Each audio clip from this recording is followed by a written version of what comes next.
Hello everyone, it's George from Ireland, so welcome back to my channel once more.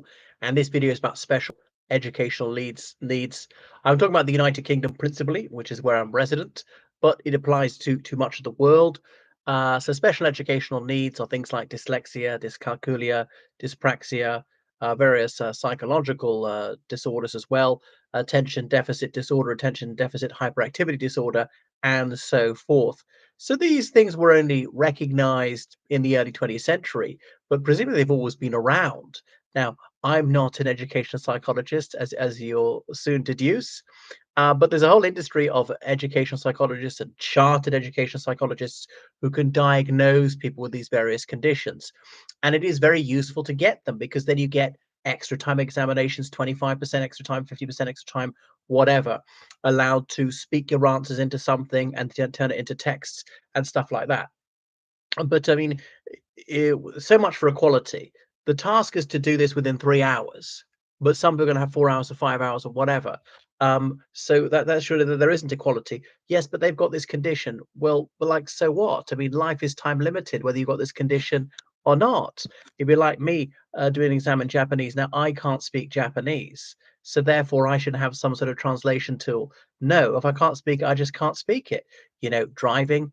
If I can't drive safely, that's it. They shouldn't say, well, you can get away with a few errors because you're bad at whatever. If I'm driving and I hit someone, that person is just as dead, whether I've got some learning disability or not, and so on. So this is how it's wrong and unfair. Um, we just have to admit that there is a wide spectrum of ability and stop pretending that everybody's academic. Sometimes things are time critical, other times it's not. So people say there's too much of an emphasis on examinations. I mean, I don't agree, but I realize there should be some coursework as well, which is to say you can do the work over months if you want to, very long extended projects, could be some practical experiments in sciences or artwork or whatever, because at some there's not very much time pressure. Other times there is. Some people can cope with time pressure, others can't. So does dyslexia even exist? I mean, maybe it does. For example, I had a pupil years ago who was very widely read, had a broad vocabulary, could speak and write grammatically, no problem at all, but her spelling was atrocious. So many frequent misspellings of actually quite simple words. So there was a dissonance between her general literary ability and her spelling. And I suppose that could be dyslexia. There are people who are very high functioning or excellent in all sorts of areas, but there might be sort of a deficiency in one thing like grammar, where everything else is fine. And this turns out to be dyslexia. So you find dyslexia at all levels of academic ability. Now, I know a teacher who said that's really just a middle class word for not good at reading or not good at writing or something like that. That if you can put a label on it, somehow wrong is right and you get extra time, which is preposterous. There's a very emotive issue for people, so no doubt people won't appreciate me bursting their bubble or disagreeing with it. I smell a rat on it the whole time. I smell the rat about this the whole time.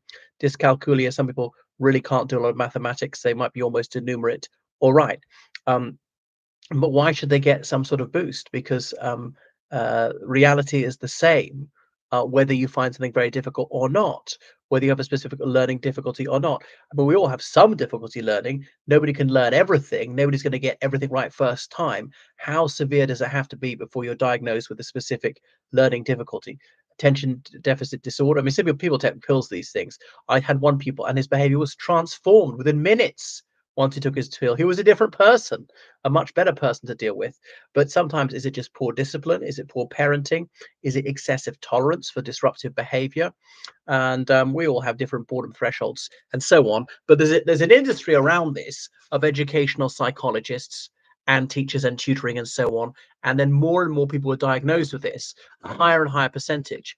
Now, my goodness, it was 19 years ago. I went to a lecture about this by a woman who claimed to be an expert in the field. And I said, well, forgive me for being cynical, but are some people gaming the system and claiming to have a special educational need for themselves or their children because they want extra time or extra tutoring or whatever? They get this statement and the local council is obliged by statute to provide this, that, and the other. And she said, you're not being cynical at all. You're game on. Wow. I didn't think she would say that. And she said that, okay, there are some people who generally are genuinely are SEN, but there are plenty who are not. And what are the parameters? The bar is set too low. Anyone who's got mild difficulties, if you've ever mispronounced a word, you're dyslexic. If you've ever miscalculated something, you've got dyscalculia or whatever. If you ever dropped something, you're dyspraxic. All right, I'm exaggerating for effect. And so it goes on. And a higher and higher percentage of people get this extra time or whatever special allowances, which is unfair. So it's not a level playing field. We're not all having to do the same work in the same time. And then you see this in people who are very academically gifted. At Cambridge University, something like 20% of them are diagnosed with SEN, which is preposterous. And then was psychological and psychiatric disorders, claiming they have mental health problems, they suffer from stress, anxiety, and blah blah blah.